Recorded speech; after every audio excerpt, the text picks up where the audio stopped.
My name is John, and today we'll be reading Politifact Aborts the Facts About Abortion Being the Leading Killer in Black Community by Ryan Bomberger on Townhall, posted April 2nd, 2018.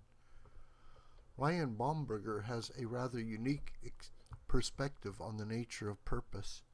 Adopted into a large multiracial family of 15, he grew up in a Christian home that exuded compassion. Today he's an adoptee and adoptive father. As an Emmy Award-winning creative professional, he is passionate about igniting in people's hearts and minds an awareness and a love of the intrinsic value we all possess. Politifact sounds unbiased and so journalistic, but it's often not, especially when the fact-checkers are the same dishonest journalists who deliver daily deception in the form of fake news. Politifact is nonpartisan, or so they say. Sure. And Hollywood is politically diverse. The self-anointed fact-check operation explains its mission is to sort out the truth in American politics.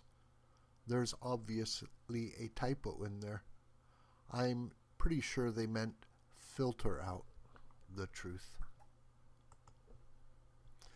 Politifact was created by the Tampa Bay Times, which needs some serious fact-checking itself.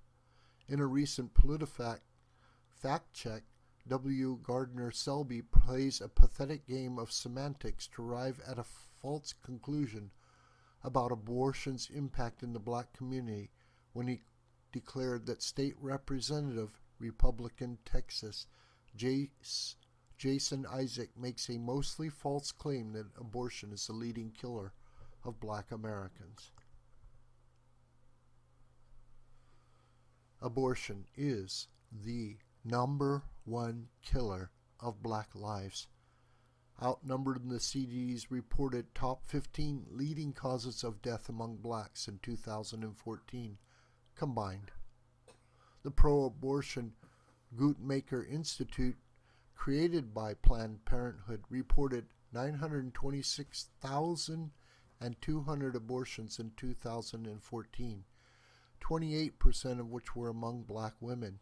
That's 259,336 deaths, 711 per day, via induced abortions versus 246,122 respectively.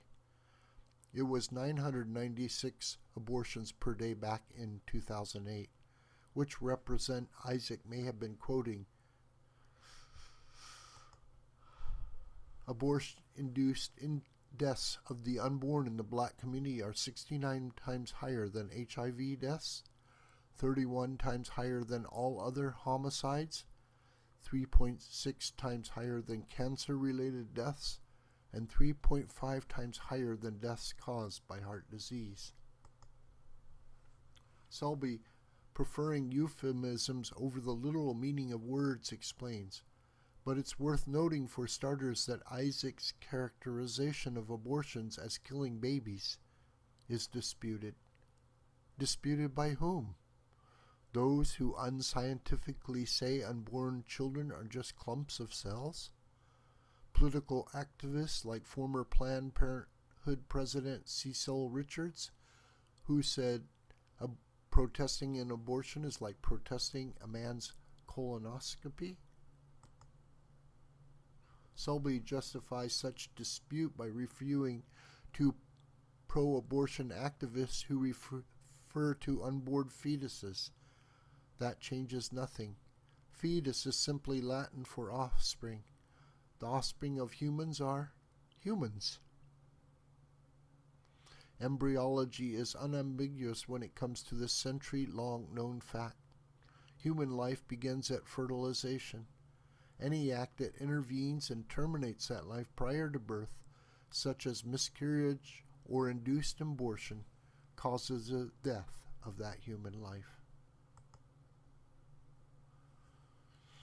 We of today know that man is born of sexual union, that he starts life as an embryo within the body of the female, and that the embryo is formed from the fusion of two single cells, the ovum and the sperm. This all seems so simple and evident to us that it is difficult to picture a time when it was not part of the common knowledge. These words were published in 1933 by Guttmacher founder OB-GYN and Planned Parenthood President Alan Guttmacher in his book, Life in the Making. Today, the pro-abortion Guttmacher Institute and its media allies ignore this irrefutable scientific fact. Selby then protests. The CDC doesn't say abortions kill babies. Selby's attempt to defend abortion and willfully ignore what it actually is mind-numbing. But that's the point of today's agenda-driven fake news, to numb the minds of the public to the violent atrocity of abortion. Sure, in its annual abortion surveillance reports, the CDC offers this clinical definition of abortion. For the purpose of surveillance, a legally induced abortion is defined as an intervention performed by a licensed clinician that is intended to terminate an ongoing pregnancy. Yet the Merriam-Webster dictionary, which has been around a lot longer than the CDC, defines abortion this way: the termination of a pregnancy after, accompanied by, resulting in, or closely followed by the death of the embryo or fetus, such as induced expulsion of a fetus. The CDC provides such an antiseptic definition when it comes to ending the life of an unborn child via induced abortion. But when discussing prenatal care or pregnancy loss, baby magically adorns every discussion. The loss of a baby during pregnancy remains a sad reality for many families, explains the CDC on its pregnancy loss page, and describes a stillbirth as the death of a baby before or during delivery. Mothers are warned against smoking because it can separate the placenta from the womb too early, causing bleeding, which is dangerous to the mother and the baby. There the CDC goes again, conditionally acknowledging the humanity of something Selby likes to pretend is not alive. Interestingly, Selby mentions short gestation and low birth weight, the result of preterm births, as 22% of the cause of post-birth infant mortality. Preterm births also cause birth defects like cerebral palsy, developmental delays, as well as vision and hearing problems. This meta-analysis, citing 49 studies, showed that Black American women have triple the risk of early preterm births and quadruple the risk of extreme preterm births compared with non-Black American women.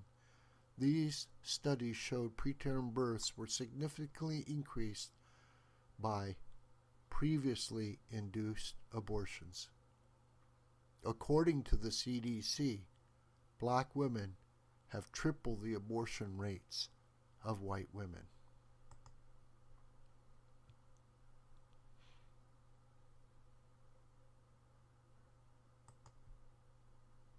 The Institute of Medicine of the National Academy of Sciences, like many other prestigious medical organizations, hides abortion data.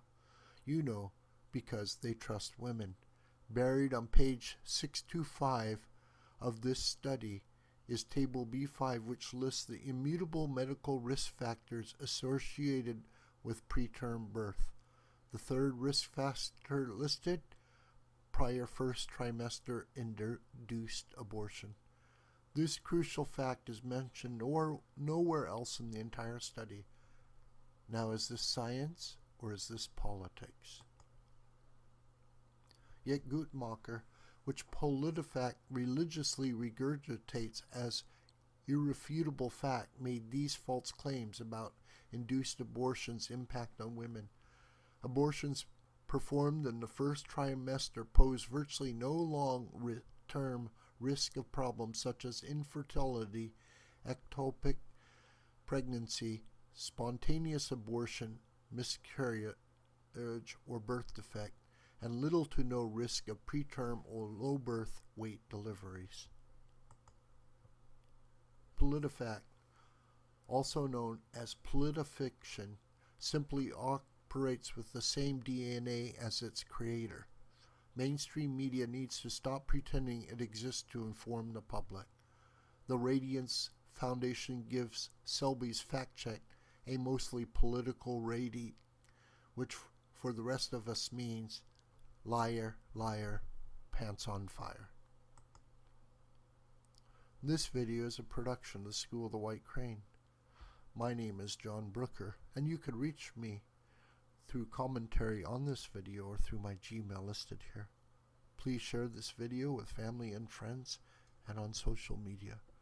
May God richly bless you.